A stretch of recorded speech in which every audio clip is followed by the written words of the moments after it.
So our piece has now gotten to the point where it is leather hard, but still flexible enough that we can cut into it and do some forming, which is good because we are going to create the slot here where the cell phone will fit in. Remember, we need to account for the shrinking of the clay during drying and firing and glaze firing. In this case, we also want to leave a little more room so it's not shrunk all the way to the edges of our device. We want a little give in there so when we're placing the device in and out, it's not super tight. We can't get that out of there. So adding about 30% to that measurement, adding a little on to account for some give that we want in there. So the length of this middle section here is roughly 8 inches, which makes it pretty easy. So I'm going to measure from the center here, halfway through at about 4 inches. I'll mark at the 6 and the 2. So I know I have 4 inches, but then I'm going to add another 1/16 on either end. And I know that seems like a lot, but remember we're going to lose about a 1/2 inch right away as it's drying and firing for the bisque firing. Also, if you're glazing something and you were to glaze on the inside of the slot that we create here, you want to make sure that you also account for that because the glaze is also going to have a thickness that's going to add to the clay. So even if you think that you have measured all of the tolerances, but then you're like, oh, I'm going to glaze that part. A lot of people make that mistake if they're making a teapot or a jar or anything where they fit 2 pieces together, or they have something that's just kind of barely inside the tolerances that they need, and then they glaze it, and then that little bit of glaze just resists the 2 pieces fitting together. Okay, so all right, so we've got a little over 4 1/4 here. I'm also going to take a look. Seems like it's a little off. Could move my measurements over a little bit. Let's see. We put one. We'll go over about 1/4 inch on both sides. There you go. So it's like the old Yankee workshop. Always measure twice, cut once. Same with clay. Okay, so that looks a little better. Got more of a cohesive distance between those 2 pieces there. Okay, so I'll take my straight edge. I'm going to line before I cut. This one.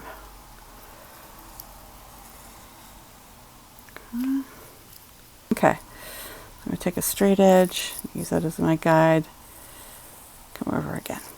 Okay.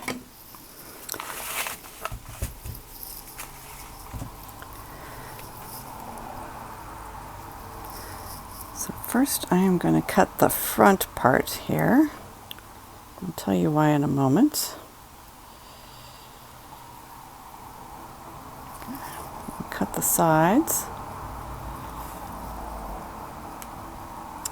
Now this back area is where the back of my cell phone is going to rest. And so I am going to tilt this angle back a little bit so when I stick the cell phone in there, it won't just stick straight up and down and go shoop down to the bottom of this piece after it's fired. If I cut an angle in there, when I put the cell phone in there, it's going to tilt forward against this wall here, and that'll kind of hold it in place a little bit, especially after this is shrunk. We want to make sure also that we have more of a thickness here. Okay, so you can definitely see that I've given enough space. The thickness of the cell phone is about 5/16. This thickness is over 1/2 inch, so just give us enough room when it shrinks. Okay, so instead of going straight up and down in that line and cutting, I'm going to come in from the side like this and pull towards myself on that line.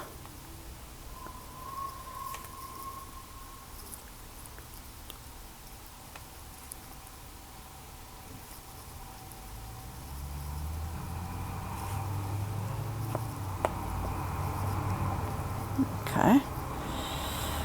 Okay. So we can adjust the angle from there. It's a lot easier to push the angle down a little more. Got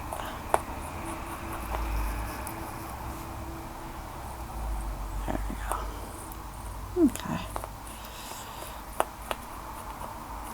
It's always easier to eliminate clay to adjust the angle than having to add more on later. So I made the angle a little more pitched than I needed to. But now I can come back and clean that up a little bit.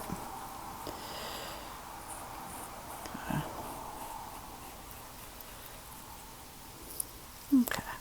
So remember, when this fires, this newspaper is going to disappear, so there isn't going to be anything in there to hold anything up. This is all going to be empty space. So we want to make sure that we've got something that's wide enough and at the correct angle.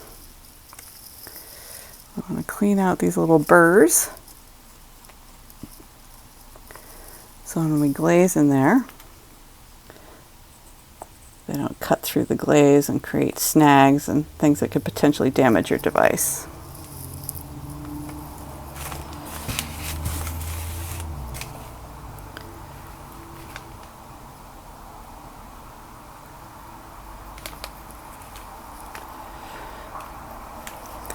So what I do is I keep an eye on these as they dry, and if it feels like I need to make more room, I'll test it with my device.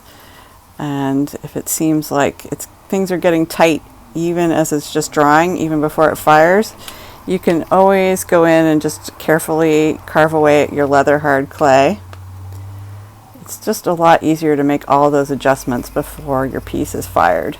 Sometimes people come to me and they're like, oh, it almost fits. If I could just sand down a 1/4 of an inch. It's like, ugh. Sanding down or drilling fired clay is like, it takes so much time, you might as well just start over and make another piece the same way. And just get your measurements right the second time. Okay. So from there, I'm just going to sketch in some details. So remember, we're working with the telephone theme here.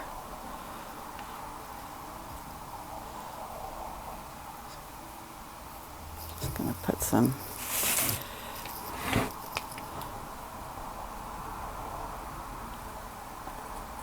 lines in there.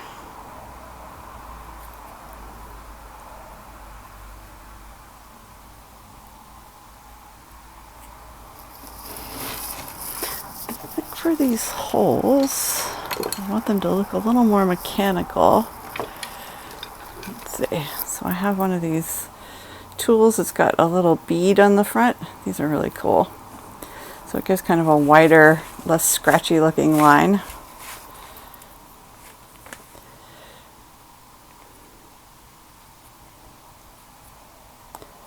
Remember, you always want to clean off the little burrs after the piece is sort of passed through the main part of leather hard and more towards getting towards greenware.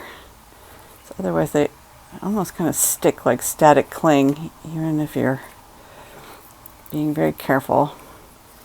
They'll still kind of stick to the surface of your clay.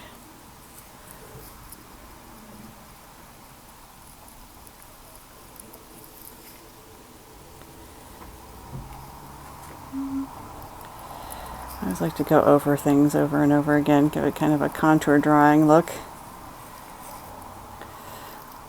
And it gives it a lot of variation and interest with the detail when you do get into the glazing.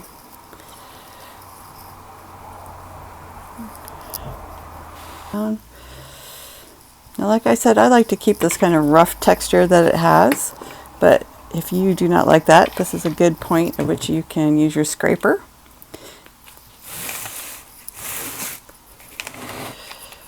I like to use this mud tool. Just go in one direction. Since we have the newspaper in there, you don't have to worry about bracing it from behind. If you were doing this and it was just a slab, it didn't have any newspaper, you'd have to put your hand in there to brace it. But this way, You just use that tool, hold it at an angle, just kind of lay it in at the beginning there so you don't cut a divot, and then just kind of like rowing a little boat here. I'm just pulling that towards myself. Okay, and that starts to even out these surface imperfections here.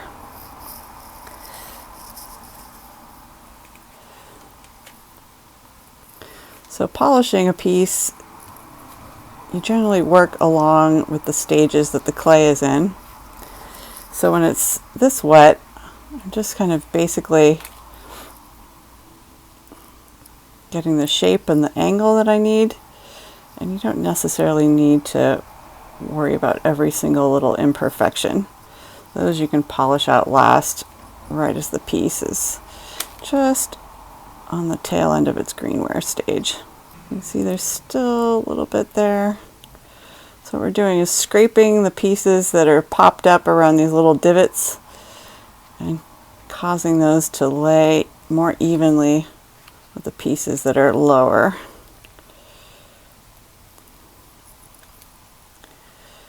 And these rubber tools are great because they don't cut and scrape your work and shave off too much clay.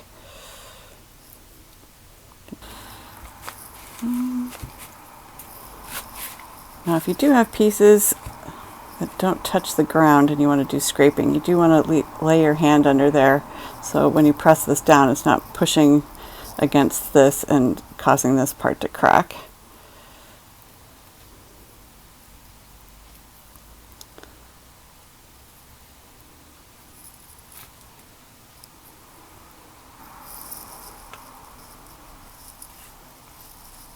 There we go. It's looking pretty good. Okay. And so for odd shapes like this, where your scraper is not necessarily going to get into everything, you can use the back of a spoon. We do this a lot for burnishing, but you can also use it just for regular scraping and polishing.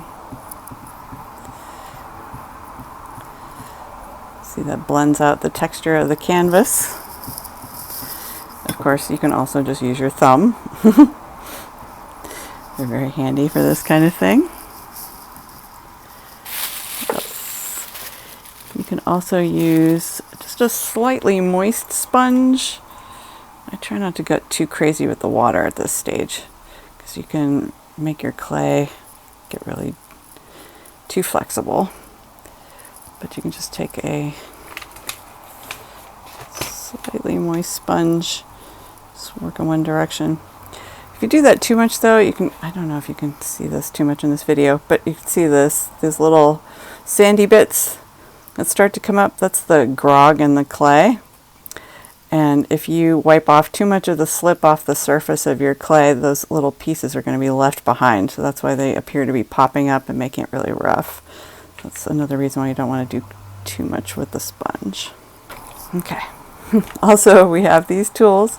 They come with a lot of the Kemper packs. We use them in wheel throwing, but you can also use them for doing sculpting. So this nice curved edge here is kind of like a thumb extension. So you can come in there, use that to smooth, get into these weird little areas.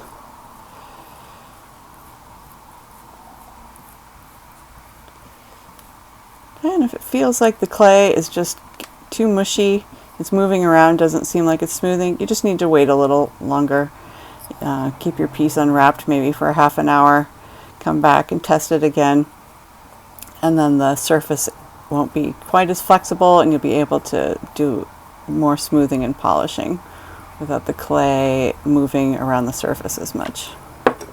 Good rule to think about it. If the clay, when you are blending it like this, just leaves a lot of residue all over your thumb, it's really sticky, you're just picking up clay and it's sticking to the clay and scraping the clay and making a really rough texture as you're moving across, that means your clay is too wet to really smooth. So a good stage will be when you can rub your thumb across the surface and you can still move it around, but you're not getting that sticky residue. See, my thumb is pretty clean. Sticking to your tools or anything like that, else like that is too moist.